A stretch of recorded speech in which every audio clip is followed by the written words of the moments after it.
18년 만에 재개된 이태원 살인 사건의 두 번째 공판 준비 기일이 어제 오후 서울중앙지법에서 열렸습니다. 범인은 패터슨과 에드워드 리, 둘 중에 하나인데 20년 가까이 지난 지금도 풀리지 않는 고리들이 너무 많습니다. 꼬리에 꼬리를 문 의문점들 오늘 이슈 인사이드에서 자세히 짚어보도록 하겠습니다. 오점곤 YTN 사회문화 전문기자 그리고 박상용 변호사 나오셨습니다. 어서 오십시오. 안녕하세요. 어제 이제 이태원 살인 사건의 두 번째 공판 준비 기일이었습니다. 네. 직접 다녀오셨다고요? 네, 낮 2시부터 서울중앙지방법원 417호 대법정, 그러니까 서울중앙지법에서 가장 큰 법정에서 열렸는데요. 전체적으로 이제 방청석 좌석이 한 150석 정도 되더라고요. 예. 근데 지난번에 그 1차 공판 준비 기일 때는 그 150석이 꽉 찼고 그 뭐 서서 보는 사람들도 있었다고 그랬는데 이번에는 한 몇십 석 정도는 빈자리도 좀 있더라고요. 예, 아무래도 두 번째다 보니까. 그런 예. 게 좀 있었고요. 저희가 그 안에 가서 아시겠지만 재판정을 녹음이나 사진 촬영이 안 되거든요. 예. 그래서 제가 좀 눈으로 본 대로 와서 좀 그려보려고 저희 그래픽을 좀 준비를 해놨는데 어떻게 지금 그 준비가 되면 좀 한번 봤으면 좋겠습니다. 하나하나 지금 나오고 있는데요. 판사석이 있고요. 예. 그 오른쪽에 변호인석에 2명이 앉아 있고 그 옆에 피고인인 패터슨이 앉았고요. 예. 그 맞은편으로 검사 3사람이 앉아 있었고 그 가운데 지금 그래픽상에는 통역이 서 있는데 앉아서 그 여성 통역분이 했고요. 지금 보니까 이제 조중필 씨, 그 피해자 조중필 씨의 어머니 그리고 피해자 어머니가 그 방청석 오른쪽에 앉아 있었고 예. 에드워드 리 그러니까 이번에 목격자로 나온다는 그 아버지가 왼쪽에 앉아 있었고 사실은 저 가운데가 이제 통로가 있었어요. 네. 붙어 있는 좌석은 아니었고 서로 이제 마주치지 않고 그렇게 앉아 있었고요.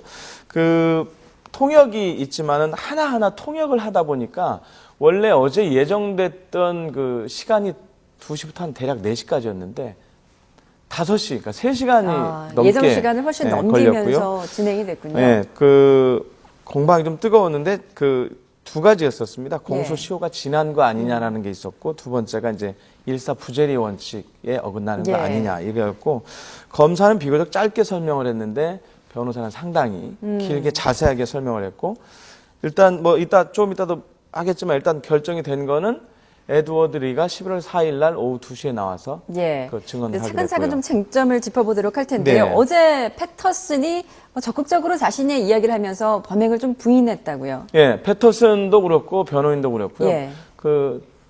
하지 않았다, 찔리지 않았다라는 거고요. 에드워드 리가 뭐 범인이다. 그동안 얘기해왔듯이. 그리고 에드워드 리의 집에서 마약이 나왔던 점을 좀 주목을 해달라라고 얘기를 했고, 그다음 당시 예전에 그러니까 18년 전에는 거짓말 탐지기 조사에서 진실 반응이 나온 거는 이번에 이제 진범으로 지목된 패터슨이었고, 예. 오히려 거짓 반응이 나온 게 에드워드다. 그래서 이제 그런 점에 좀 주목하라는 거였고, 그 변호인이 좀 특이한 얘기를 했었습니다. 원래 미국에서 패터슨이 실수를 하면서 한미 사법 공조를 통해서 강제 송환을 했다고 그랬는데 그게 아니고 이번에는 강제 송환이라기보다는 결백을 주장하기 위해서 한국 법정에서 재판을 받으라고 본인이 제퍼슨의 어머니를 설득을 했고 그래서 사실상 재판을 받기 위해서 결백을 주장하기 위해서 들어왔다라고 이렇게 얘기를 했는데요. 그건 어디까지 주장이니까 좀 들어봐야 될 것 같습니다. 그리고 패터슨 계속 에드워드 리가 했다. 서로 양측의 팽팽한 의견이 맞서고 있는데 일단 이제 검찰이 이 본 사건을 다시 원점으로 돌려서 그때 당시에 사건 현장, 그러니까 그 화장실을 재현하겠다는 거 아니겠습니까? 거기서 사건을 재현하겠다는 거 아니겠습니까?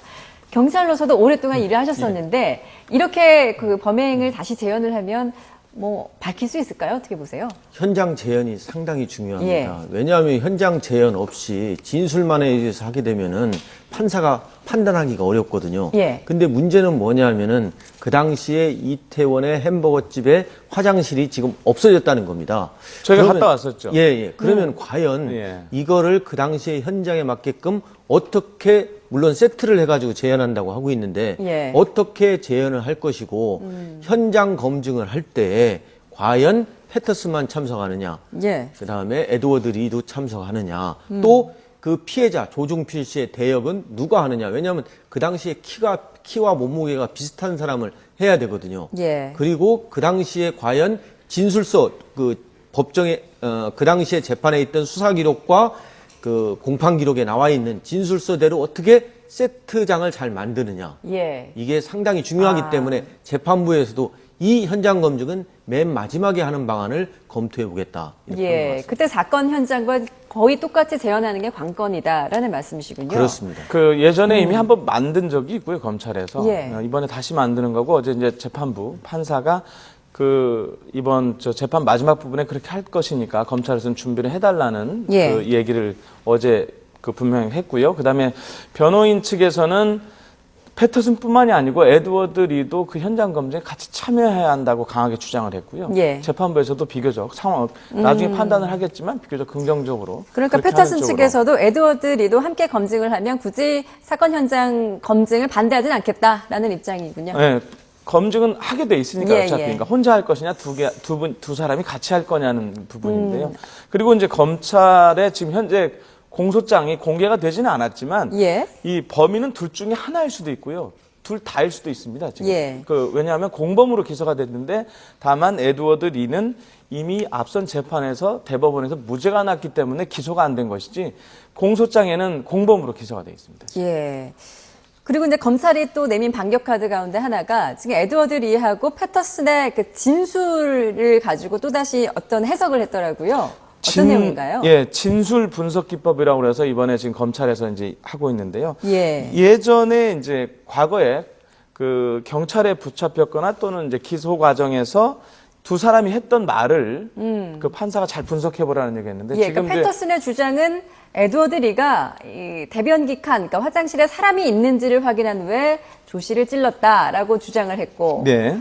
에드워드 리 같은 경우에는 패터슨이 화장실 칸, 대변기 칸에서 나와서 조시를 찔렀다라고 했습니다. 지금 어떤 이제 차이가 있는 걸까요? 네, 검찰에서 주목하는 부분은 저기 예. 이제 저희가 좀 진하게 표시를 해놨는데 그 패터슨의 주장에 보면 가운데 줄에 보면 사람이 있는지 확인 후에 찔렀다는 거거든요. 예. 이거는 사람이 있는지 확인을 했다는 것은 주관적인 판단이라는 거죠. 그냥 예. 단순히 본 거를 한 게 아니고 자기의 주관적, 그러니까 여기에 뭔가 거짓말이 섞여 있는 거 아니냐라고 하는 게 이제 검찰의 판단이고요. 예. 그 현재 이 그 진술이 맞다면 에드워드 리의 주장, 그 진술은 그냥 본 것을 단순히 그 서술한 거에 불과하고 예. 패터슨은 거기에 그 자기의 그러니까 생각이 패터슨의 들어갔다는 주장에는 거죠. 어떤 자기의 주관적인 해석이 들어갔다는 건데요. 어떻게 검찰의 주장이 일리가 있다고 보십니까? 저건 해석하기 나름입니다. 제 예. 진술서 분석이라는 건데요. 지금 패터슨이 뭐라고 했습니까? 리가 대변기 칸에 사람이 있는지 확인 후라고 했거든요. 예. 근데 검찰의 진술서 분석은 리가 아니라 사실상 패터슨 자기를 갖다가 리로 대체하면서 거기다가 리를 끼워넣은 거에 불과하다라는 예. 거거든요. 저는 과연 이 당시에 리가 패터슨이 그 목격한 거를 어디에서 목격했느냐. 지금 리는 키가 크고 몸무게가 나가고 패터슨은 키도 작고 몸무게가 그 좀 적게 나간다고 하거든요. 예. 그럼 패터슨의 주장대로 네가 어디 위치에서 이걸 봤느냐. 그래서 이러한 주장도 결국에는 현장 재현 때 예. 밝혀져야 한다고 생각합니다. 결국 현장 검증이 또 키가 될 수가 있겠군요. 그렇습니다. 이 부분, 이 진술 이 부분도 계속 쟁점이 될 것 같습니다. 네네. 이런 가운데 이제 패터슨 측 국민참여재판은 거부하겠다라고 네. 밝혔습니다. 그 배경은 뭔가요? 그 어제 패터슨의 변호인이 그 이런 얘기를 했습니다. 미국에서 그 오제이 심슨 예. 사건이 있었는데 그때 그 사실상 국민참여재판 배심원단 재판을 했는데 그 형사소송에서는 그 변호인의 주장입니다. 예. 그 오제이 심슨과 그 인종이 비슷한 흑인들이 많이 참여를 하면서 무죄가 났고 그 이후에 민사 소송에서는 비교적 백인들이 많이 참여를 하게 되면서 네. 유죄가 났다는 거거든요. 그래서 누가 배심원에 참여하느냐에 따라서 결과가 달라지기 때문에 그거는 찬성하지 않는다. 그래서 예. 그 한국의 지금 기존에 그냥 그 재판부를 믿고 재판을 하겠다 이렇게 얘기를 했습니다. 이 국민참여 재판을 하면은 재판이 빨리 끝나거든요. 그런데 이 사건은 사실상 쟁점이 많습니다. 네. 벌써 뭐 검찰 측에서 증인을 한 25명 청구했다고 하니까요. 그래서 예. 국민참여 재판을 하기에는 상당히 좀 부적절한 사건입니다. 지금 또 공소시효 관련해서도 이의를 제기했다는데 패터슨이 공소시효가 어떻게 문제가 되는 거죠? 패터슨 입장에서는 공소시효 지났다. 예. 이미 살인죄 공소시효 97년도에 범죄 행위가 일어났으니까 15년 지났다는 거거든요. 예. 그런데 검사 입장에서는 뭐냐면 패터슨이 도망가지 않았느냐. 공소시효 피하려고 미국으로 도망갔으니까 예. 그 기간 동안에는 공소시효가 정지된다. 예. 그래서 공소시효가 완료된 게 아니라고 주장하는데 패터슨은 변호인은 뭐라고 하냐면은 그때 미국으로 간 것은 공소시효 정지와 관계없이 재판이 끝났기 때문에 간 거다. 정상적으로 간 거다. 정상적으로 간 도주가 거다. 아니라는 거예요. 예. 그래서 이 공소시효 부분도 첨예한 법리 쟁점이 될 수 있다. 또 하나의 쟁점, 일사부재리의 원칙입니다. 이거 같은 경우는 이제 어떤 사건에 대해서 판결이 내리고 나면 확정이 되면 다시 소송으로 심리 재판하지 않는다라는 원칙인데 이거는 어떻게 또 쟁점이 어떻게 될까요? 어제도 나왔지만은 지금 이번 재판은 진범이 패터슨이고 에드워드 리가 목격자인데요. 예. 이 앞선 재판은 그 진범으로 지목된 사람이 이제 에드워드 리였고, 예. 그 패터슨은 흉기 소지 그리고 증거 인멸로만 기소가 됐단 말이에요.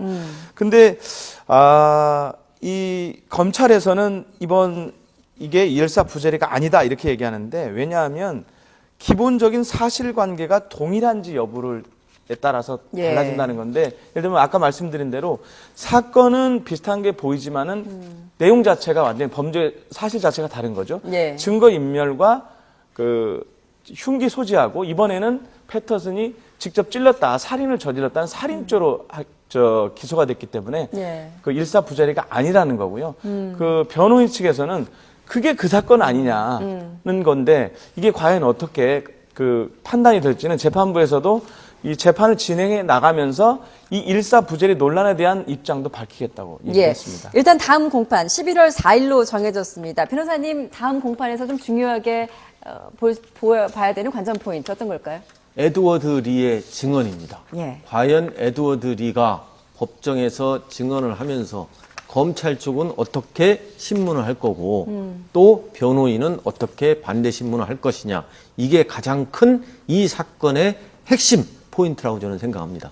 예, 알겠습니다. 다음 11월 4일 날 패터슨과 에드워드 리 양측의 또 주장 팽팽할 것 같습니다. 다음 사건을 좀 보겠는데요. 오늘 좀 화제가 된 사건이었습니다. 네. 아내가 남편을 감금하고 또 강간한 일로 구속됐다라고 했는데 이건 어떤 사건입니까? 좀 일단 짧게 설명을 좀 드리면은 부부가 10년 넘게 예. 그 해외에서 생활을 했는데 이제 40대 주부인데요. 부인이 아마 좀 좋지 않은 사기 행각을 벌였고 이 때문에 서로 이제 이혼을 준비를 하는 과정에서 이제 국내에 들어왔는데 예. 이혼 소송 과정에서 유리한 진술을 받아내겠다면서 그 남편을 오피스텔에 그 48시간 정도 감금을 했는데 예. 그 손과 발을 묶고 강제로 성관계까지 예. 한 것으로 지금 근데 알려지면서 이게 아내가 남성을 그렇게 그 강압적으로 혼자서 할 수 있는 일일까요? 지금 조사상으로는 어떤 40대 또 다른 남성이 그 어떤 관계인지 모르지만 그 도와준 걸로 지금 나와 있는데요. 예. 그래서 지금 이 남편이 거기에서 탈출해서 이제 사법기관에 신고를 하면서 이 사실이 알려졌는데 그 부인은 그 성관계를 할 때 남편도 동의를 했다라고 예. 이렇게 주장을 했는데 검찰에서는 이제 남편이 묶여 있는 상태에서 살기 위해서 도망가기 위해서 동의한 거 아니냐. 그래서 예. 지금 부부 강간죄를 첫 적용을 해서 지금 이제 구속을. 예, 그러니까 2년 전에 이제 대법원 전원합의체가 처음으로 부부 사이의 강간죄를 인정을 했는데 그렇게 하면서 이제 첫 적용된 사례겠군요. 상당히 어려울 것 같습니다. 왜냐하면 네. 부부간의 관계에서 성관계라는 것은 일종의 추정적 승낙도 가능한데 과연 이 부부간의 강간죄의 기준을 어떻게 할 것인가? 예. 저는 법원도 상당히 고민할 것 같습니다. 근데 현실적으로 이제 이 남성 성폭행이 인정받은 사례가 지금까지 있었습니까? 없었습니다. 아내가 예. 그 남편을, 그러니까 법률상의 아내가 남편을 강간했다. 이거는 아마 첫 케이스인 것 같은데요. 예. 우리가 통상 강간하면은 남자가 여자를 그렇죠. 강간하지 예. 그것도 법적으로 아내가 남편을 강간하는 경우는 없거든요. 예. 그런데 이제 이 경우에 구속까지 됐다는 것은 이 전 단계인 강금 치상 이 관계가 죄질이 안 좋기 때문에 구속하지 않았을까 그런 생각이 듭니다. 이제 그렇다면 여성의 처벌 수위는 어느 정도로 좀 예상을 하십니까? 남편의 의사에 많이 달려 있다고 생각합니다. 예. 남편이 처벌 원치 않고 용서하면은 제가 볼 때는 집행유예 나오지 않을까 그렇게 생각합니다. 그렇군요. 알겠습니다. 그 부부 강간죄는 아니지만 여성이 첫 강간죄로 그 적용이 돼서 기소가 돼서 재판에서 1심에서는 한번 무죄가 난 케이스는 있습니다. 예, 올해 4월이었나요? 그렇죠. 그 예. 자전거 동호회에서 만났던 유부남과 그 강제로 그 마지막으로 한번 만나자, 헤어지자고 그러니까 만나자 그러면서 불러내서 수면제를 탄 음료수를 먹인 뒤에 강제로 성관계를 하고 그 머리를 때렸다, 예. 그 둔기로 때렸다는 거였는데 그 재판에서는 국민참여재판이었습니다. 이것도 역시 인정은 되지 않았습니다. 예, 결국엔 부부 강간죄로 처벌받은 사례는 아직 없는데요. 네. 이번 사건에 대한 예. 재판도 좀 지켜봐야 될 것 같습니다. 지금까지 오잠건 YTN 사회문화 전문기자 그리고 박상현 변호사와 함께 이야기 나눠봤습니다. 잘 들었습니다. 고맙습니다. 고맙습니다.